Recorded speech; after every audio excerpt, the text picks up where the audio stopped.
Brings us to a conversation at this particular point here on KTN News Desk. In studio, I'm joined by Daniel Juma from the Global Peace Foundation. Thank you very much for coming in. Always a pleasure to have you tuned in. So even as many try to look at what options NASA has, and of course, just a few days, about 3 days to the swearing in of Uhuru Kenyatta, let's look outside the political field and to now, people like yourself from the Global Peace Foundation, where is your voice in all this? Thank you very much, Kisa. As you know, the political class, for the last 1 month, they have been driving the narrative. They've been driving the political narrative. And we have been in the electioneering mode for more than almost half a year to date. And that narrative, you know, is leading us almost to nowhere. And whenever, you know, in this country, whenever you want to say something, whenever you want to come up with an idea, people will either brand you NASA or Jubilee, you know, depending on which side of the divide.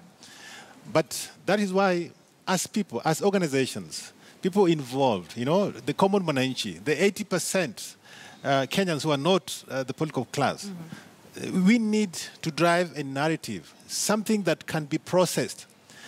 What these people are talking about, sometimes the political class, is not easy to process. You know, it's not easy to process. So right now, what we are saying is that it is, you know, obvious that we will have to look at the Constitution. The Constitution that we have is a good Constitution.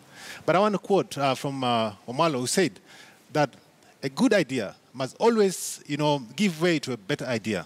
So if it's a good Constitution, can we look at ways upon which you can make it better so that it can be able to work for us and be able to solve the issues that we are talking now? So yesterday, you know, we discussed and, you know, with various, you know, parties, various organizations, and we suggested that how about looking at, for example, changing the Constitution to provide for a one-term presidency. You get my point? A one-term presidency. In this case, it doesn't matter whether it is, it could be 5 years, it could be 6 years, it could be 7 years, you know, but it should be one term. Because the fact is that since independence, the fact is that no incumbent president has ever, you know, lost an election in this country. But then does this not make the stakes high? Because we know that the presidential election in this country is a do or die. It is a matter of life and death, and it's a vicious cycle. So making it a one-term presidency, doesn't it just raise the temperatures and the stakes for this particular seat? But that is okay. But we are looking at a situation that can work for us. Because as you know, having elections every 5 years, where I am the president, and then after 5 years, I renew the presidency, and yet it is almost obvious that I am the incumbent, and I will most definitely win the elections. And as you know, the business, the way the business environment, the economy, how Kenyans, you know, almost want to fight each other during elections. So the idea is we can compromise and say, instead of you leaving after 5 years, you can leave after 7 years, and then we can go to a new elections. The goodness with this is that when I am not the candidate in the previous elections, then I am not tied to the institutions. I will let the independent institutions, like the IBC, you know, work freely. I'm not saying that the president has interfered, but I'm saying that in our minds, in the minds of the people who work in these institutions, they always have some kind of allegiance that, you know, let me do something for my president, or because people respect the president. So what you're saying is incumbency has continued to raise the stakes very high in elections in this country, and that is given. We know that elections where the incumbent is quite a tough one. But then again, just saying, let's have a one-term presidency so that we never really have an incumbent running, is that the major problem Kenyans are facing right now? Is that the biggest solution we can have in this political situation we find ourselves in right now? The solution we need, as you know, Akisa, you know, when we had the problem in 2007, 2008, You know, the prescriptions that were given, you know, when during the reconciliation process, you know, recommended, you know, Agenda 1, Agenda 2, Agenda 3, and Agenda 4. Agenda 4 was basically about historical injustices, you know, and addressing the issue of exclusivity, inclusivity. But as you know, the political class has ignored the Agenda 4. You know, the TJRC report has never been looked at. And so now we bring ourselves to, you know, we have a country whereby we have almost half feeling, you know, left out from the national cake. So we are saying that maybe through this, and you're not just saying about one-term presidents, but also we are thinking that it should also, you know, be rotational. We can have a presidency that is rotational.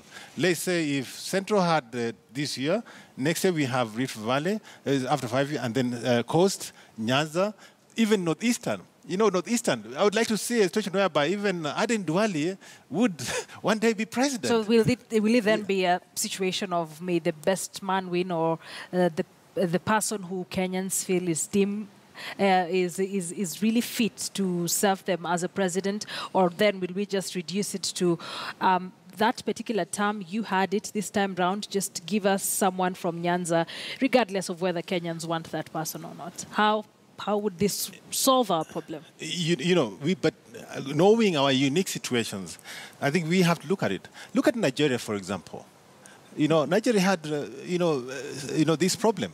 And they came up with an arrangement that allows a rotational presidency. So this time, if the president comes from the north, next election is from the other side. So it is an innovative way of solving the issue. But even when I talk about the one-term presidency, Korea has it 5 years. You know, you run for president 5 years, you do your thing, and then you go.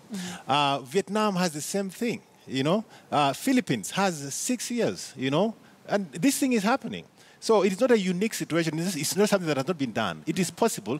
But looking at the high stakes of our election, you know, where you want to remove an incumbent president from power when he thinks that he has not yet finished what he wants to do, I think this would be the best compromise. I'm not saying it would solve everything, but I'm looking in terms of compromise. This is what would help us to be able, you know, to solve the problem whereby other people feel left out, you know, and you know, be able to have a solution that can actually heal the nation.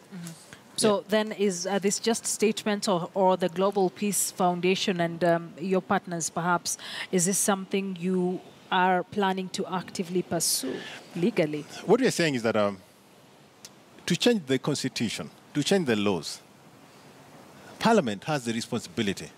So when Parliament convenes, I think the members of Parliament need to look seriously at this proposition. The other day when NCCK came up with the proposition, you know, of creation of the several posts, including the Prime Minister, Deputy Prime Ministers, you see both sides of the political divide. They came out and say, oh, no, we can't create positions, we can't. But then we were looking at they failed to look at the motive. Why was NCCK giving these propositions? But then you see, again, after that, now everyone is warming. The other day you saw Governor Mutua was warming up to the same ideas. So what we're saying that these ideas are not bad, but we need to bring all the ideas that can be processed on the table. Because I can tell you right now, the narratives, if you go now to the NASA zones, they're talking about secession, for example. And the People's Assembly. And the People's Assembly. But how can these things be processed? So if we don't come up with narratives, solutions that can be processed by Parliament, by the people, then we are giving room for those narratives to thrive. So then how are you actively pursuing it? So we are talking. We are talking to members of Parliament. You know, we are talking to members of Parliament, you know, from both sides. NASA and Jubilee members of Parliament needs to come and discuss what can be done, what they can do jointly. I think this is something that can be achieved in a bipartisan way. So we will be preparing these, you know, these propositions and hand them over to these members of Parliament and ask them to look at them, you know, because right now all we need is solutions. You know, the political class cannot tell us not to talk, yet they're not giving a solution. So we need to bring solutions that can be able to heal this country. So this is what we are talking about, that for us to be able to heal the nation, to unite the nation, we must dialogue, we must talk. So when, certainly, when President Kenyatta, after being sworn in, decides to have dialogue with the opposition, then these are some of the issues that they can talk about. We are not saying that they must agree on these issues, but we are saying that these are some of the propositions that they can look into. But if they have better ideas, then so be it. All right. Yes. Thank you very much, Daniel. Yes. Always a pleasure to have you here on KTN News Desk. Daniel Juma is from the Global Peace Foundation. I want us to quickly take a short break here on KTN News Desk, even as we wrap up the first hour